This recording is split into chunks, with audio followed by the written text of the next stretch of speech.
Bizonto erinnya lye baalonda nammwe limumanyi balina amannya agaabwe ebyo Bizonto oba abo abaami baleeteddwa mu kkooti olunaku olwaleero nja kujjukira bulungi nti omwaka oguwedde babakwata nga bagamba aliwo obutambi bwe bwaweereza bwe baatambuza nga bwongera okwawulayawula mu mawanga promoting sectarianism. Meseji yaabwe oba okwogera kwabwe kwalimu kyekubirira kulina abantu abamu ab'eggwanga erimu bekulumba nga bagamba bo okulaba okwabwe ebifo byonna eby'amaanyi era eby'omugundu byaweebwa abantu b'amawanga nga bava mu ggwanga lyerimu. Nsonga eyo message teyatwalibwa bulungi era tekyalabika bulungi. Gavumenti n'egamba abantu bano katubakwate bwe babakwata bajja kwennyonnyolako lwaki boogera ebintu ebifaananako bwe biti. Olwaleero we baleeteddwa mu kkooti badde bali bakusomerwa musango ogwo omulundi ogusooka. Kkooti we basomedde emisango egyo ne bajeegaana ne bagamba bo tebaawulayawulangako mu mawanga era teri message n'emu gye baali bafulumizza ng'egenderera kukola ekyo. Tubudde awo tusaba kkooti ebate kubanga omuwaabi wa gavumenti atutegeezezza nti bakyetaaga obudde obunoonyereza tutegeeza nti bwe guba guli bwe gutyo. Tusaba kkooti ebeere ya kisa egire bata bavujjirire abaana abali ewaka basobole n'okuzaayo abaabwe mu masomero bakagaggulawo basobole n'okulaba engeri gye bafuna ekigulira magala eddiba. Tuwadde ensonga nnyingi mu kkooti era ababeeyimirira ne bajja bangi. Kkooti n'etunuulira ebiwandiiko bye bawaddeyo n'esinziira ne ku ndagamuntu zaabwe egamba ewaawo bano abantu bavunaanyizibwa era basaanidde okweyimirira abaami bano. Kkooti kwesinzidde n'egamba nti batadde essaawa eno bagira bakyabeera ebweru. Gavumenti yeetegeke bulungi omusango gujja kuddamu okuwulirwa mu mwezi ogwokuna mu April na 8. Olwo oba oliawo gavumenti enaaba emaliriza okunoonyereza oba banaaleeta obujulizi bali buleeta tuli bulaba tulaba engeri gye tubakiikiririra mu kkooti okulaba nga bafuna eddembe lyabwe oba okubayamba okutuusaayo okwewozaako kwabwe eri kkooti. Mu bimpimpi bye bibaddewo mu kkooti badde ne bapuliida bannange bano era nammwe mwebali n'abeeyimiridde abo abaami kubanga kizze mu kaseera nga batutegeezezza papa mu bwangu kweko papa ne tulaba nga obwenkanya butuukirizibwa era kkooti etubeeredde ya kisa nnyo n'ekola obwenkanya obusukkiridde okugira nga bwakalembereza bagire nga balya butaala oba oliawo singa emisango gina bakamuvye mu maaso nga baleese obujulizi walibawo okusalawo okwenjawulo naye essaawa eno twali bujulizi bumala kubateekako oba kubajeetekako gasangaago era bakyagira bajja butaala. Omusango guno gwa last year era tujjukira bulungi baabakwata ne bamala ne babata ate ne babaze mbuzi okubakwata. Baabatako olwo kubanga baali tebabaleese mu kkooti mu budde bwa kkooti bwe bakwata gavumenti erina essaawa mweyina okusibira nga terina zisussa ng'ekuleese mu kkooti. Kiba nakyankiza oli okukwata n'agamba nkutte n'omusango kubanga aba yeetegese akutwalirewo mu kkooti. Mubalaba bano abatunda ebintu bwe babakwata babasomererawo emisango naye abamu batwala essaawa 48 tebalina zisussa. Bwe baazisussa bapuliida kwe kujja ne basaba kkooti eragire abapoliisi babate kubanga tebabateekako mu musango ng'amateeka bwe galagira mu budde obwetaagisa kwe kubata ebiseera ebyo. Naye tekyategeeza nti omusango ukoze eki guvuddewo. Gavumenti kyava yeetegeka olwaleero ne babaleeta ne babakwata olwo ne babaleeta mu kkooti olwaleero nga beetegese era okubata babatadde kakalu ka kkooti. Babagambye buli omu asasula emitwalo 10 egya buliwo n'emitwalo 5 nga gyo si gya buliwo. Amanya nze Lutalo Derrick.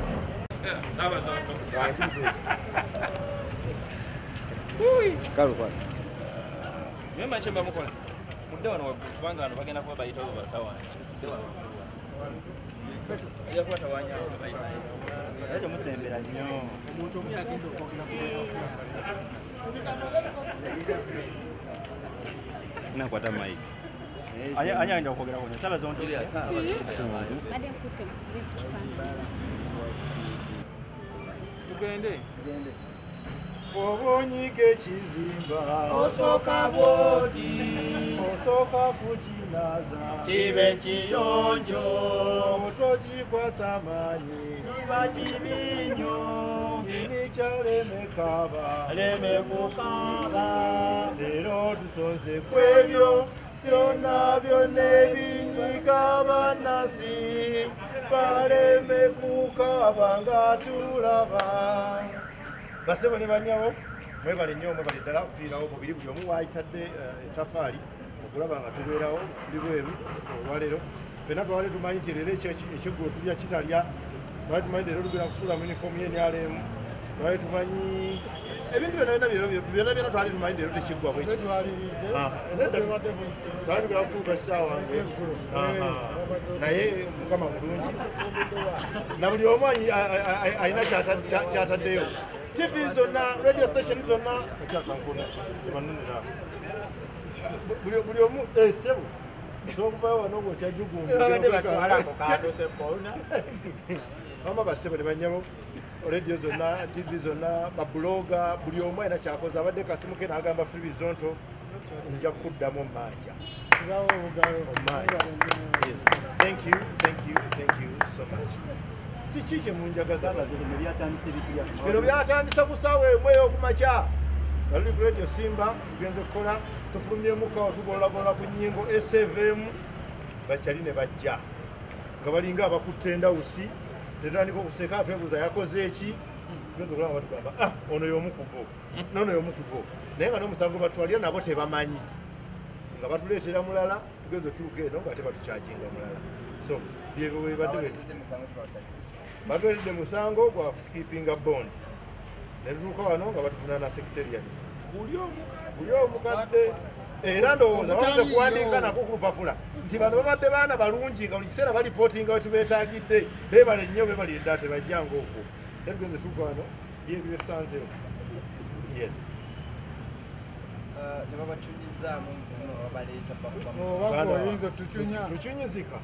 tukyunyizika muganda wange envuga y'emmotoka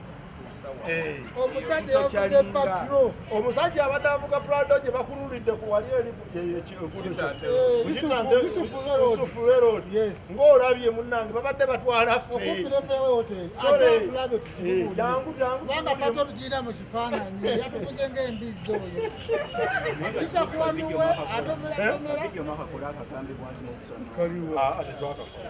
tukolako kintu kyonna oba waliwo ku bakomediani abali mabega wa kino nga balabamu abaliko teri komedya n'omu ali mabega wa kino ali mabega wa kino omusajja mukulu musumba ku ssaawa zino nze mumanyi musumba naye sijja mwogera naye nga mumanyi yali emabega wa kino kusiika bujinga olya toddamu musajja tumumanyi asiike bujinga alya toddamu kulya omusajja muzibu omusajja ndowooza alina obunyiza bungi kwegamba wa kitalo yatusuubiza natugamba bagenda tusuubiza lwakusatu mukama wange tulabye amaanyi go tugawulidde ssebo taata mukama katonda akwongere naye naffe tuleeta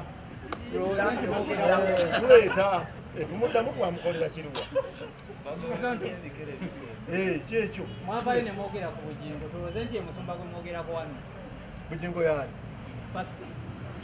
bamwogerako ndiki mbadde simuwuliranga nako nsose muwulirirako gwe simumanyi waliyo omusumba nga bamuyita bwabwe bati bugingo alozi simumanyi simuwuliranga nako omumanyi tetumumanyi maybe alimba others kubanga bano bamaini tubamanyi simumanyi simulabanga nako bapasita kiganda tubamanyi bapasita sewakayanja basenyonga babugembe bajengo tubamanyi abo bonna bonna waliwo ne pasita omulala ali ewaffe bamuyita tenywa ate omuntu gwe mwavayo ne mukolamu ka vidiyo yayogera ku mmotoka nemugamba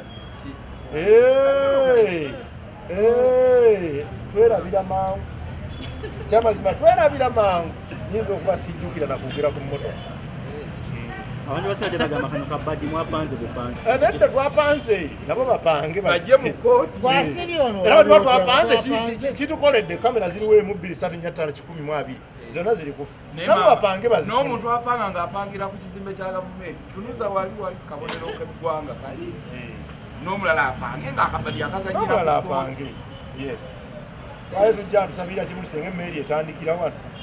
Okola ki? Ekola ekyaji. Okuba Rwanda. Ekiddako waaka. Tugenda tandika nga tubadde era tugenda kugenda mu maaso. Bakuba nti olwaleero abawagizi baffe tebagenda kufuna waaka. N'enkya tuyinza otataganyizibwamu kuba tubadde tulina pulogulaamu zaalwo. So naye nga tugendagenda mu maaso n'okubawa. Ebikolwa? Abaleero tebabadde nga bali. Bano tebabadde na maddu nnyo naye ndowooza bakyakozesa biri bye baatwala mu kusooka. Tebatusabye birala. Wabula fayiro bagireese paka wange. Naye ebintu byaffe tebabireese bye baasigaza. Bakama baffe ab'Ekibuli tujja essaawa n'okunona ebintu byaffe kubanga fayiro mugiweereza ate byose bize. Temubireese. Tugenda bwe munaaba mubiteekeseteese mutugambe tubinone oba ffe tujja kuteekateeka tujje tubeere nga tubinona. Lwaki babadde direct mu kooti bakisimu poliisi? Ati ku poliisi byaggwa twaliyoko. Ekyo kyekola kyokka nti omusango guli gubadde gutambula. Fayiro bwe yabadde redde nga bwe babadde bagiteekateeka ne bagireeta wano. Nga babakubidde essimu nti bano mu banone ne bagaa tubatwalira ku ki nga tebali musango tuleete kiri ne bajja ne batunona. Thank you so much. Yes.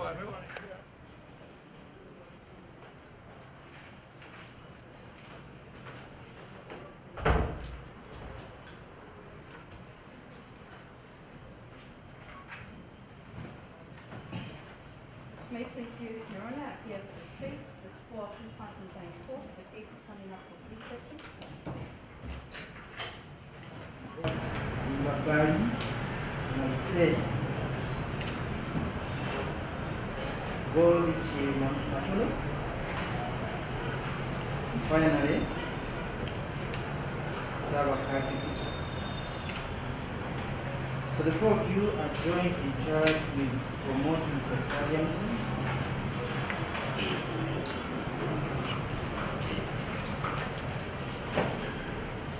you understand?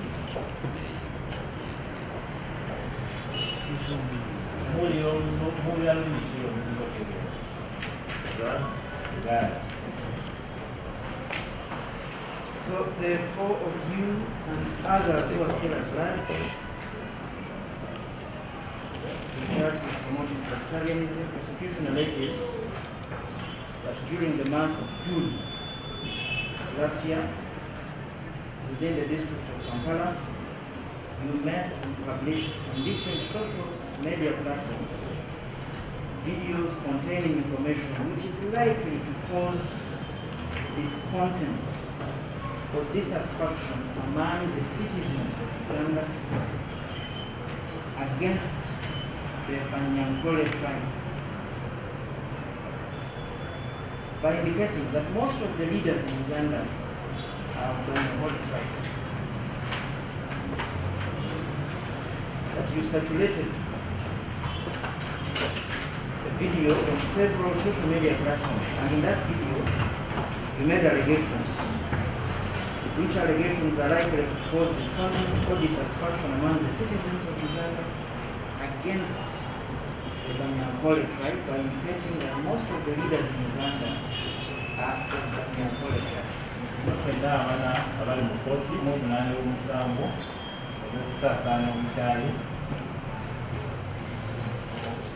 Okusosozi n'obukyayi kodana n'okawayira n'akamu kyandidda akasaana okutabijwanisa obulungi bw'amateeka.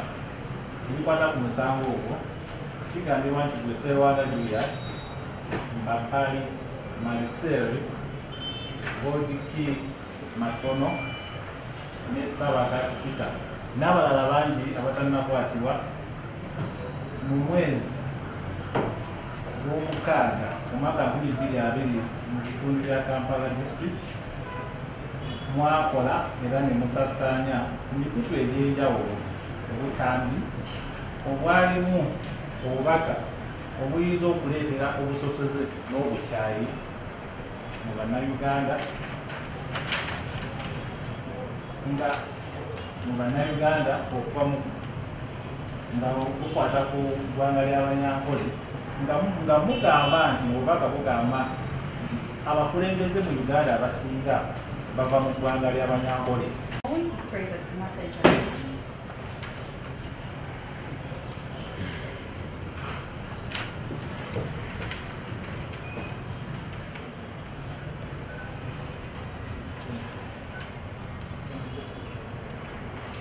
omwami wa gavumenti abategeeza kkooti nti okunoonyereza ku misango gwammwe kukyagenda mu maaso asaba kkooti ebuunaku olala.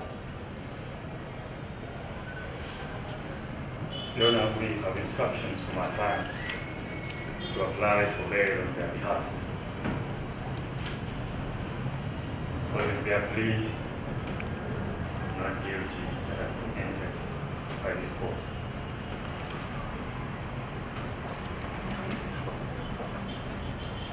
Your Honor, we brief application. Also that. The application for bail, Your Honor, is premised on the Article 28(3)(a of the Constitution, which is very instructive on the presumption of innocence for the accused persons. Together, Your Honor, with Article 23(6)(a that deals with the matter at hand, gives them the right to apply to this honorable court for bail.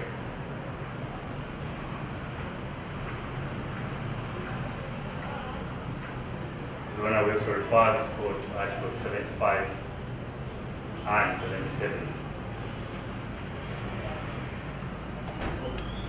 of the Magistrates' Constitution. Even section 7. Also that. Your Honor, we refer this court to sections 75 and 77 of the Magistrates' Act, enjoining the court to deal with the matter of bail.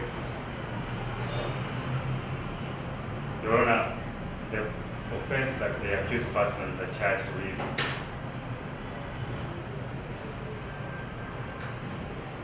is a bailable offense. And the accused persons, Your Honor, have this right to apply to bail. I will refer this court to one decision, which is a VCJ versus Uganda.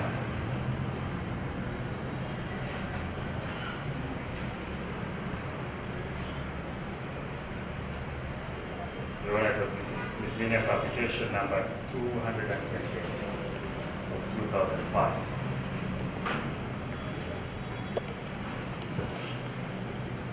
By Justice James Soko.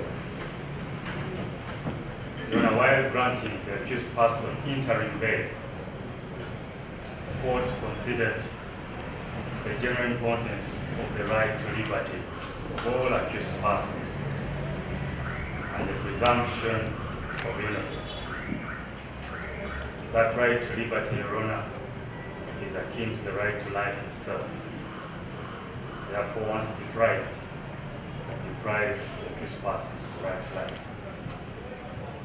Your Honor, the accused persons are family men, they have families.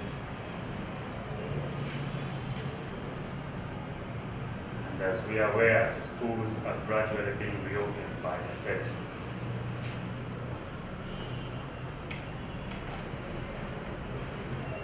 They bear on their shoulders the burden to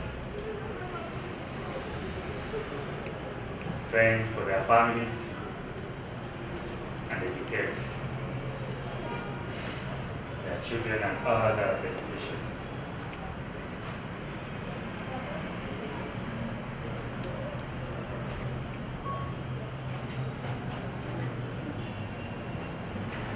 For Your Honor, in the premises we pray that the accused persons be granted the right to present the sureties to bail them out. As the state has noted and informed this court that investigations are still ongoing. Your Honor, we're not certain when investigations will end. But we are sure of it's more than 4 or 5 months since the last time they were arrested, only to be released. Therefore, we cannot indefinitely put them away to pave way for investigations. Allow me, Your Honor, therefore, present the sureties for the accused person. Given the fact that we were informed on short notice, we hadn't prepared a brief guide the sureties, Your Honor. For A1, Mr. Sewaba, yes, sureties. Mr. Siranja.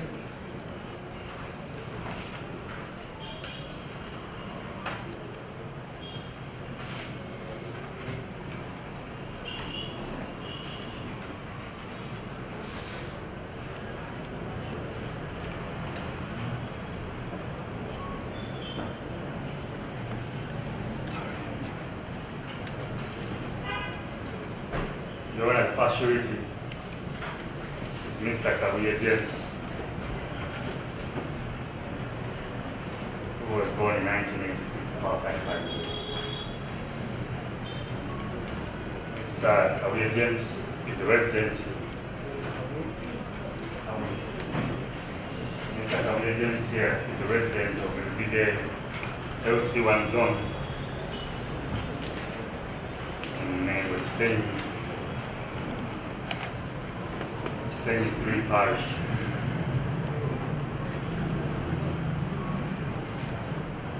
Your Honor, he presents with him an introductory letter from the LC of the area.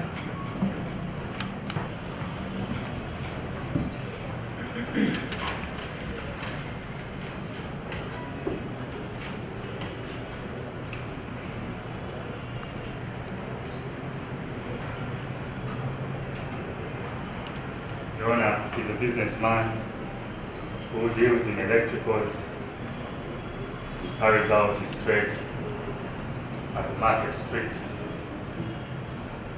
That's industrial area.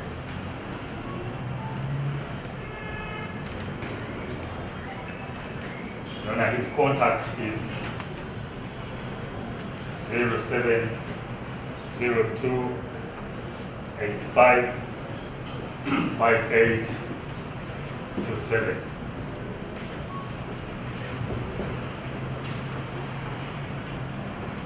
Your Honor, we have explained. Your Honor, the first surety is a brother to the accused person. Yes, Your Honor, he has a national ID. And the national ID number is CM86. That's right. Your Honor, he's a brother to A1. He has been explained to and understood the roles and responsibilities of a surety which he undertakes to fulfill. Then allow me to proceed to surety number 2. Mr. Nampala Yusuf. Mr. Nampala Yusuf is a resident of Lufula LC1, where it's a 2 parish in Kawempe division. And he has presented an LC letter to verify and certify that he's resident of that area.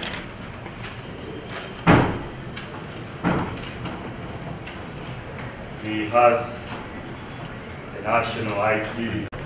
Abantu bekenyenyeza ebiwandiiko bimulese nga musaba kooti okusaba okweyimirwa era nga obusobola lutegeeza kooti nti nga liida wammwe asooka okwogera ku kooti agambye nti babadde beetegefu era nga mu ekyo mutali bwetegefu temusobodde looya wabwe tasobodde biwandiiko okuseeko naddala mwali owokusatu akweyimiridde omunyuma awo owokubiri tabadde taleese ebbaluwa eya LC boogerako mu kkooti era n'omwali owokuna abamuyimiridde bonna ababiri tebasobodde kuleeta bbaluwa zaabwe okuva mu bitundu gye basula eza LC1 nti era n'olwekyo oludda lwali lusaba kkooti olw'akaseera lwekenneenye ebiwandiiko ebireeteddwa byemuwaddeyo mu kusaba okweyimirwa balabe oba bituufu. Your Honor, I will be brief in rejoinder. In respect to the sureties of A1 and A2, says the documents, while complete in its time, to verify or investigate, the sureties of A1 and A2 are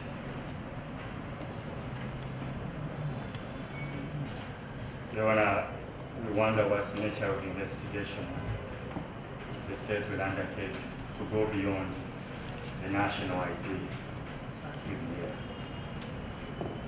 All the sureties that have been presented. When she said to verify, not to investigate. Oh, that's what I meant. Most obliged. Your Honor, the other persons that have not been able to present documents, the sureties that have not been able to present LC letters, they have presented the most compelling identification document we have in this country, and that is their national ID. There is no letter, any LC, that can supersede a national ID. All the copies of the originals of the national ID have been presented and are with court. Therefore, in the interest of justice, Your Honor, we pray that the accused persons be granted bail. And have, as I have earlier submitted, the accused persons can even be released by this court on their own cognizance, with or without sureties. The circumstances their sureties are presented, their symbol of identification, and are willing to comply with further directions by this court.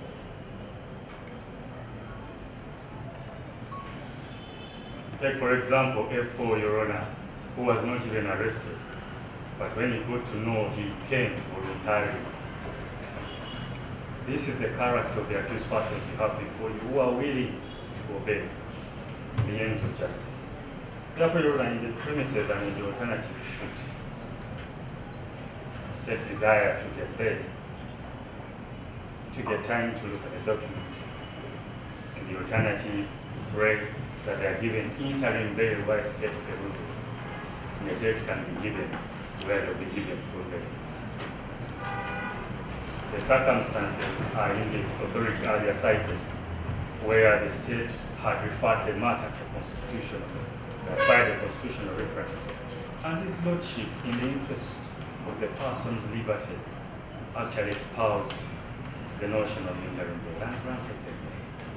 We pray that this honorable court exercises that latitude of mercy and extends it to all accused persons, and they be given bail. They will comply with all terms, and should the other sureties be required to produce those letters, they can be given the shortest time to present all of them, and their families welcome them back as the state takes their time to investigate.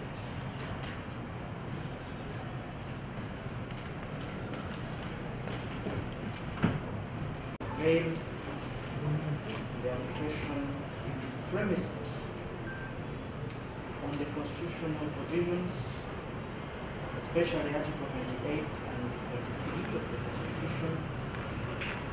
These are provisions that enjoin courts of law to treat all accused persons as innocent until proven guilty, and also these are provisions that grant them the right to apply to be released on bail pending the determination of the charges against them.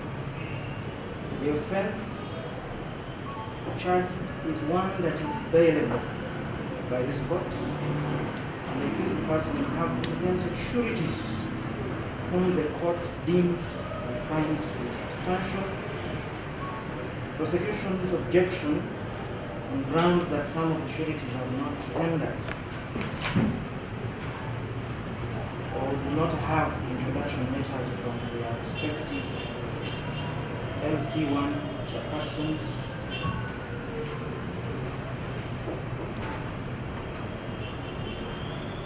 The prosecution's objection rests on failure by some of the sureties to present introduction letters from the LC1, from their respective LC1s.